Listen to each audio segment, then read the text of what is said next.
பாரா, என்ன இன்னைக்கு சீக்கிரம் வந்துட்ட? சரி, லேட்டா வருவ, ஒன்னு குடுக்கலான்னு பார்த்தேன். சரி போலாம், உட்காரு. ஓகே. சரி, ஏதோ சர்ப்ரைஸ் சொன்னியே, எங்க போறோம்? சொல்கிறேன் வா. ம்.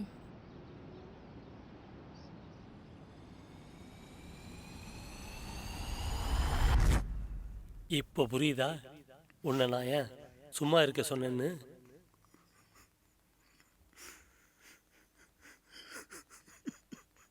கொஞ்ச நேரத்துக்கு முன்னாடி தானே சொன்னேன் அழுக.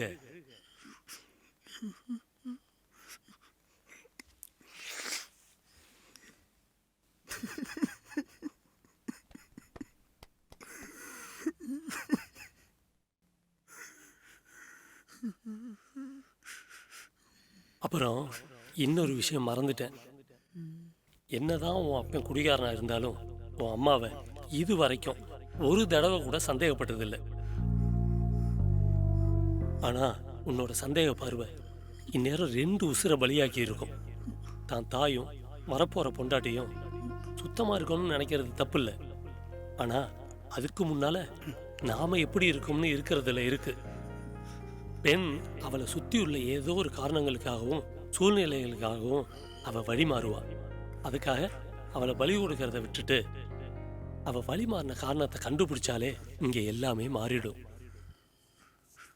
இப்ப சொல்லு, நீ என்ன பண்ண போற? என்ன மன்னிச்சிருங்க.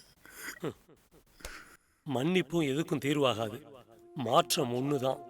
அந்த மாற்றத்தை உங்ககிட்ட இருந்தே தொடங்கு. இதுக்கு முன்னாடி நீ என்ன பண்ணன்றது முக்கியம் இல்லை. ஆனா இதுக்கு பிறகு நீ என்ன பண்ண போறங்கிறதா முக்கியம். போ, சந்தோஷமா இரு.